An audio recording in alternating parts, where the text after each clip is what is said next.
జ్ఞానం ఉండొచ్చు, అధికారం ఉండొచ్చు.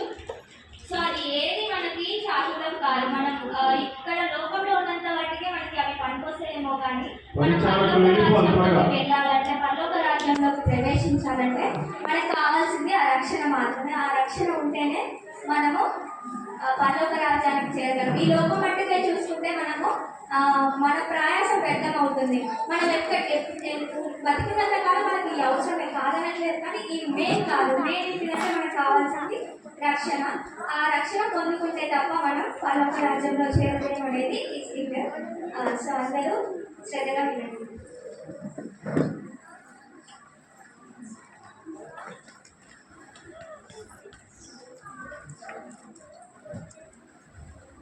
అందరికీ సమయం ఇచ్చినందుకు వందనాలు.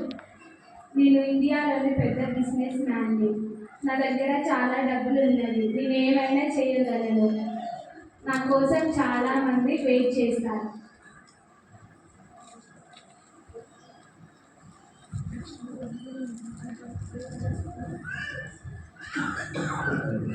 నేను పొలిటికల్ మ్యాన్ని. నా దగ్గర చాలా అధికారం, డబ్బు ఉంటుంది. అధికారులంతా చెప్పినట్టు వినాల్సిందే.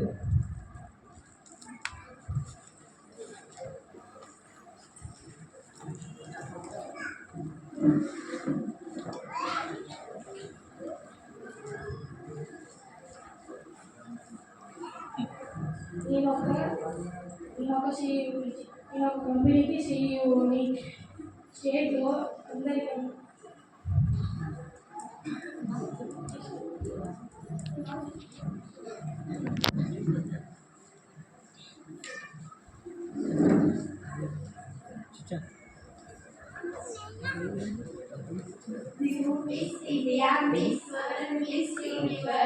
మేము అందరికంటే చాలా అందంగా ఉంటాము. మా కింద ఎవరు పనికి రారు.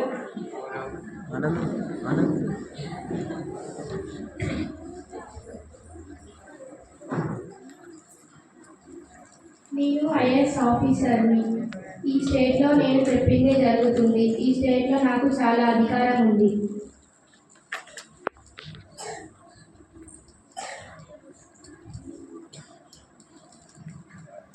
మేము సైంటిస్టులము. మా దగ్గర చాలా జ్ఞానము ఉంది.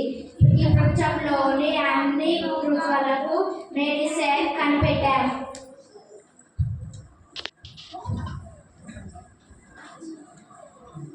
నేను ఒక కంపెనీలో సీఈఓని. ఈ స్టేట్లో ఉన్న కంపెనీలను నాకు నచ్చిన వర్కర్లందరూ నేను చెప్పినట్టే చేస్తారు.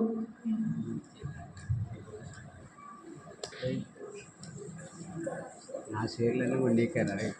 నేను విశ్వాసులను. మా దగ్గర డబ్బు లేదు, అధికారము లేదు, అందము లేదు, జ్ఞానము లేదు, కానీ మా దగ్గర రక్షణ ఉంది. డబ్బు, అధికారము, అందము, జ్ఞానము ఇవన్నీ లోకంలో ఉన్నంత వరకే. మరణము తరువాత ఆ పరలోకము చేరడానికి కావలసిన రక్షణ మాత్రమే. ఆ రక్షణను మేము కలిగి ఉన్నాము. ఈ లోకంలో ఉన్నవి ఏవి శాశ్వతము కాదు. కేవలం శాశ్వతమైనది యేసయ్య మాత్రమే. ఆయన ఇచ్చే రక్షణ మాత్రమే. వీరి దగ్గర అన్నీ ఉన్నవి, కానీ రక్షణ లేదు.